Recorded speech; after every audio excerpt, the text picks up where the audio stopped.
Il y a quelques semaines, nous vous proposions une introduction à l'apprentissage non supervisé. Grand concept du machine learning, il permet à un ordinateur d'en apprendre lui-même sur les données que l'humain lui fournit. Concrètement, les algorithmes non supervisés repèrent des similarités dans les données pour pouvoir ensuite les structurer. Par exemple, ils peuvent étudier les similarités entre individus, ce qui rend possible leur division en différents groupes. Ce partitionnement des individus est appelé clustering. Comment fonctionnent les méthodes de clustering ? Avant que l'intelligence artificielle des ordinateurs ne devienne capable de détecter les similarités entre individus, ce sont bien des intelligences humaines qui ont implémenté les algorithmes de clustering. Il en existe plusieurs dizaines, dont voici plusieurs grandes catégories. Pour chaque méthode, il est nécessaire de choisir comment mesurer la similarité entre deux individus, qu'on peut imaginer comme deux points de l'espace des réels en dimension p. Il nous faut donc une fonction distance, comme par exemple la distance euclidienne. Les n individus sont des points de l'espace de variable r en dimension p. Les méthodes hiérarchiques. Les méthodes de clustering de type hiérarchique sont différentes. Elles forment pas à pas des connexions entre individus, pour les méthodes de clustering hiérarchique ascendante, et utilisent une matrice de distance entre individus pour trouver le regroupement le plus proche d'un autre. En pratique, on part de n ensembles, qui sont les individus en tant que singleton. La première connexion se fait donc entre les deux individus les plus proches. Pour débuter la deuxième étape, il faut mettre à jour la matrice des distances en enlevant une case, à cause du regroupement de deux individus. Mais comment calculer la distance d'un ensemble à un autre s'il n'est pas un singleton ? C'est justement un des choix à effectuer au départ, la stratégie d'agrégation. Il y en a de multiples, les plus simples étant de choisir la distance minimale entre les individus des deux groupes, single linkage, maximale, complete linkage, ou bien moyenne, average linkage. À la fin de cette deuxième étape, on connecte donc les deux groupes les plus proches, et ainsi de suite pour les étapes suivantes, jusqu'à connecter les deux derniers groupes qui recouvrent tous les individus. Les connexions successives se représentent sur un dendrogramme. La distance associée à chaque connexion se trouve sur l'axe Y de celui-ci. L'algorithme se termine bien sûr par le choix de nos clusters. Là encore, le critère n'est pas unique. On peut en vouloir un nombre précis ou bien fixer un critère de distance interclasse. On utilise le dendrogramme pour mettre les clusters en évidence. Les méthodes centroïdes. La méthode centroïde la plus classique est la méthode des K moyennes. Elle ne nécessite qu'un seul choix de départ, K, le nombre de classes voulues. On initialise l'algorithme avec K points au hasard parmi les N individus. Ces K points représentent alors les K classes dans cette première étape. On associe ensuite chacun des N K points restants à la classe point qui lui est la plus proche. À la fin de cette première étape, chaque classe est caractérisée par la moyenne des valeurs de chacun de ces individus. On a K moyenne pour K classe.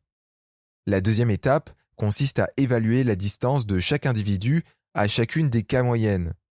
Certains individus peuvent ici changer de classe. À la fin de cette étape, on actualise les K moyennes et on réitère les étapes jusqu'à ce qu'il y ait une convergence pour obtenir nos K clusters finaux. Ces classes finales dépendent souvent beaucoup des K individus choisis pour l'initialisation. C'est pourquoi certains algorithmes de K-means itèrent plusieurs fois le processus avec des initialisations différentes, dans le but de garder la partition qui minimise le plus la variance intraclasse, comme des distances entre les individus d'une même classe. Les autres algorithmes, des méthodes centroïdes, peuvent prendre en compte d'autres représentants de classe que la moyenne, comme le médoïde, individu le plus central du groupe. Les méthodes à densité. Les classes des méthodes à densité correspondent aux zones de densité relativement élevées, c'est-à-dire les zones où beaucoup de points sont proches par rapport à d'autres zones de l'espace R en dimension P. La méthode phare de cette catégorie est appelée Density Based Spatial Clustering of Applications with Noise, DBS-CAN. En plus de former des classes d'individus, l'algorithme repère par la même occasion les valeurs hors du commun que l'on qualifie de bruit. Il prend deux paramètres en entrée, epsilon, la distance maximale qui peut définir deux individus comme voisins, et n, le nombre minimal d'individus nécessaires pour former un groupe. À partir de là, l'algorithme est assez intuitif. On aura besoin de stocker deux informations, les clusters successifs et les individus visités au fur et à mesure. La première étape consiste à choisir un point parmi les n disponibles. Grâce au paramètre epsilon, On peut définir le voisinage du point initial, c'est-à-dire l'ensemble des points que l'on peut qualifier comme ses voisins. Et grâce au paramètre n, on peut dire que si cet ensemble est constitué de moins de n points, alors le point initial correspond à du bruit. On le stocke alors dans les individus visités. A l'inverse, si le voisinage comprend plus de n points, alors on peut initialiser un cluster avec le point de départ. On étudie chaque point de son voisinage initial. Et pour tout point de ce voisinage, si son propre voisinage comporte plus de n éléments, alors on étend le voisinage initial en le réunissant avec le voisinage du point visité. Puis on ajoute ce point dans le cluster. Une fois que tous les points du voisinage ont été testés, ceux retenus dans le cluster sont stockés comme individus visités, et le cluster obtenu est stocké dans la liste des clusters.